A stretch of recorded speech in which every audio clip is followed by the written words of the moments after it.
What's up guys, Dr. Ricky back here to make another video. Yo, the channel is growing fast. We're over 500,000 followers. Literally like 2 months ago, I feel like we were at like 20K. Things are taking off. Today, we're gonna be doing a Q&A for breast questions. Let's get to it. All right, today we're gonna jump into some questions, Q&A that surround breast surgery. Some of these are from Instagram, some of these are from Twitter. They're from all over the place. Let's hit the first question here.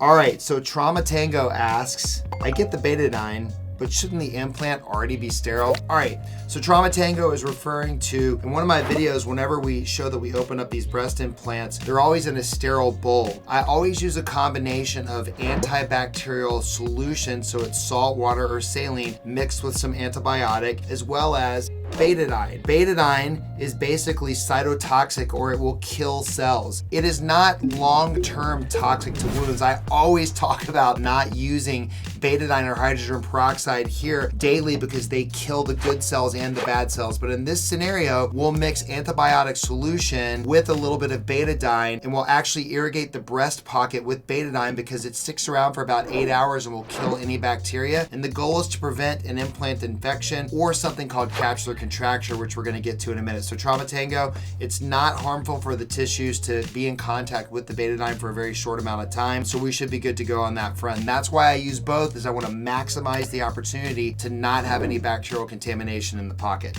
All right, next question is from A.Marie.Cabrera, and she asked, is there any other cause for capsular contracture other than bacteria? All right, so let's reverse it.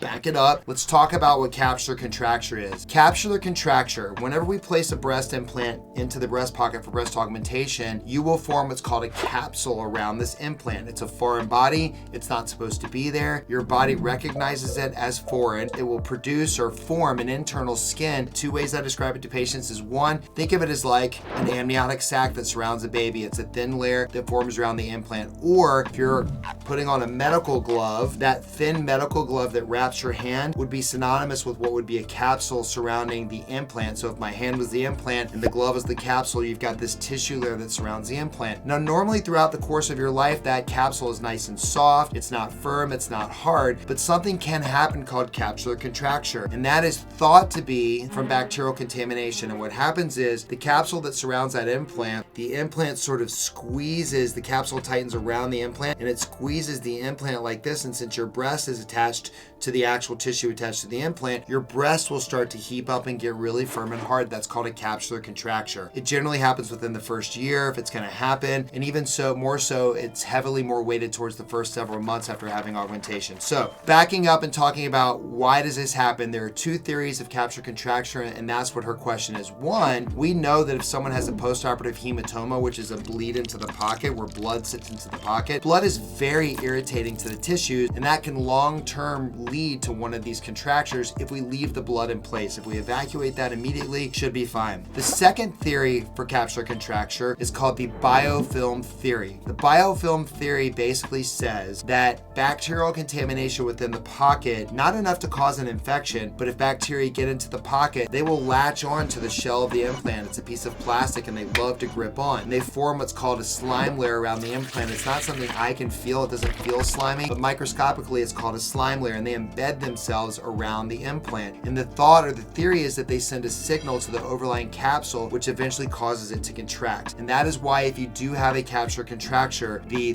theory is to remove the capsule as well as the implant, because we consider the implant contaminated. Again, that's why I use betadine antibiotic solution and a no-touch technique to place an implant so that we minimize the amount of infection. Since we're on the topic, the third thing that I do is when I place an implant, I use this device. It's called a Keller funnel. The Keller funnel, made by Dr. Keller, it comes in a sterile package, and the implant, when we open the bowl and we rinse it, we don't even touch it with our hand. We swish it around in the solution. We pour the bowl into the brand new funnel. The implant then goes inside the funnel, and if you follow me on TikTok, you've seen me do this a bazillion times. Because this isn't wet now, nothing's gonna happen, but essentially we can squeeze this entire implant in through a very small hole. But what we do is the incision in the skin, where bacteria live on the skin, even though it's prepped, we pass this through the skin, and then we squeeze the implant into the pocket, and it never touches a human hand, and that's called the no-touch technique. And those are things that we do. Those are 3 things we do: antibiotic solution, Keller funnel, and betadine rinsing to try to prevent bacterial contamination of the pocket. All right, let's hit the next question. Dr.RD Plastic Surgery asked, isn't betadine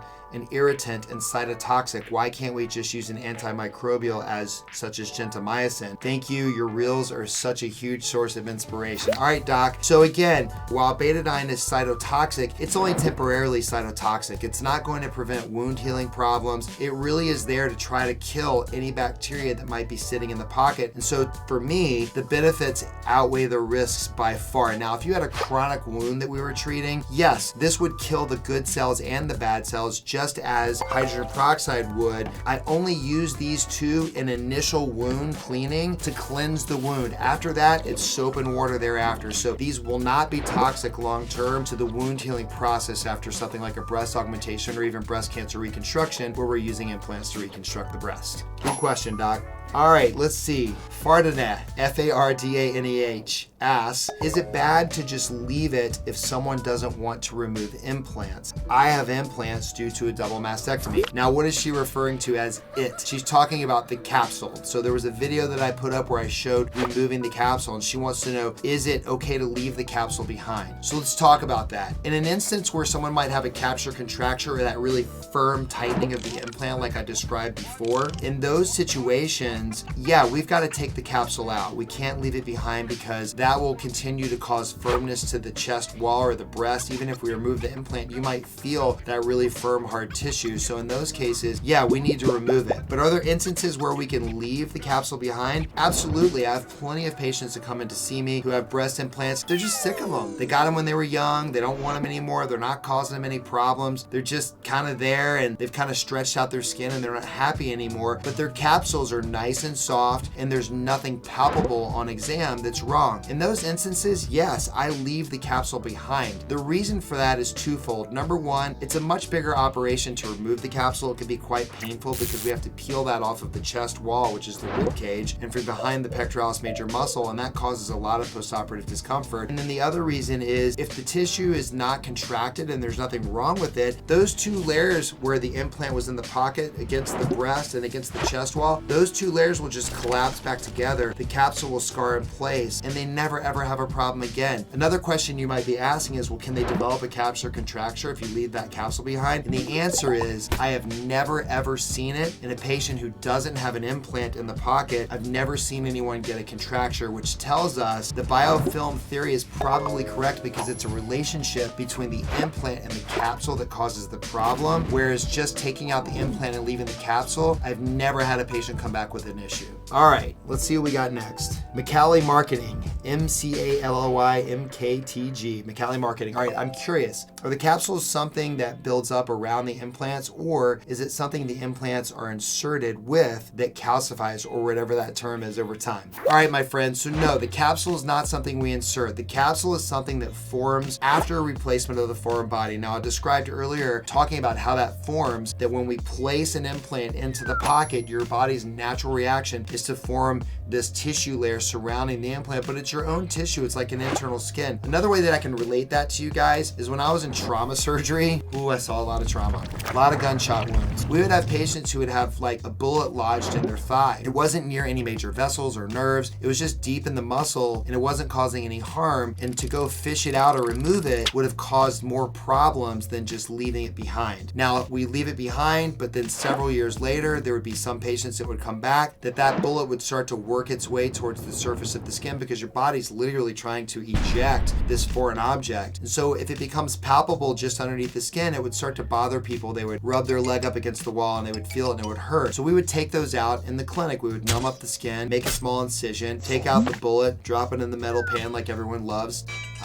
So satisfying. All right, so when we would go to do that, we would make that incision, there would be a capsule around the bullet. It's the same thing with the breast implant. There'd be this capsule around the bullet. Now, we didn't make the capsule. Your body creates that to wall it off from the rest of the body. So the same thing holds true for other foreign bodies left inside as it is for breast implants. Great question. All right, next question. Sour child. Can this happen with facial implants, like a chin implant, for example? Absolutely. So anytime we place an implant into the body, your body is going to form what's called a capsule around it, and we do see this quite often with chin implants. When we go in to remove an implant from the chin or even replace one that's been there for a long time, when we open up the incision and dissect down to the overlying chin implant, we pull it out, there's a nice white glistening capsule from where that implant was placed. So the answer is absolutely yes. You can form a capsule around cheek implants and chin implants. All right, next question. Cindy_Lou2. When they are removed, can they be replaced with a fat transfer, or does the woman now have to have smaller breasts? This is a great question because I get it all the time. People want to know, can I use fat transfer to augment my breasts? This is a very loaded question to answer, all right? So the first thing I'll say from the get-go up front is that fat transfer is not the mainstay therapy for breast enhancement or enlarging the breast by any significant size at all. The standard of care still is to use implants to augment the breast and make it bigger. Now, are there cases where we remove an implant, people have really good quality tissue, they want a little bit more volume, and we do fat transfer? Absolutely, we can do fat transfer in those instances. About 60% of the fat lives and about 40% dies. Those fat rate losses can be even higher. It just depends on the person, and some people the fat takes really well. So that's one instance where we might use some fat transfer. Another instance where I might use fat transfer is if I remove implants and do a breast lift on a patient, we can also use some fat to fill in the upper pull a little bit to give them that volume up top that they're looking for. But again, you have to remember, we're not talking about cup sizes of change. We're talking minuscule change. Now, on that note, if you have really poor quality skin and your skin is super stretchy and loose, even if we do a lift, sometimes it's really hard to fill the breast skin envelope with fat and have it look good. So it's really also limited to patients who have really good quality skin that's not very lax. In fact, there are some patients who have really tight skin who don't want implants at all, and they just want a little bit of enhancement. Sure, if they have enough fatty tissue on their body to liposuction off, we could try to put some fat into the breast to make it slightly bigger, but again,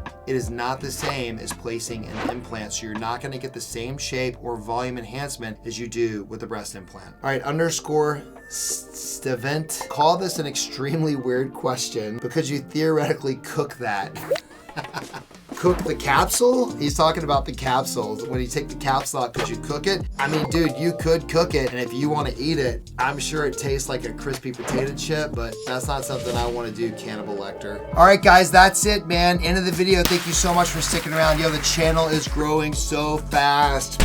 We've gone from 20,000 followers about 8 weeks ago to almost 550K subs now. You guys are amazing. I appreciate your support. Let me know in the comments below what other videos you might want to hear. But for now, Dr. Ricky, out.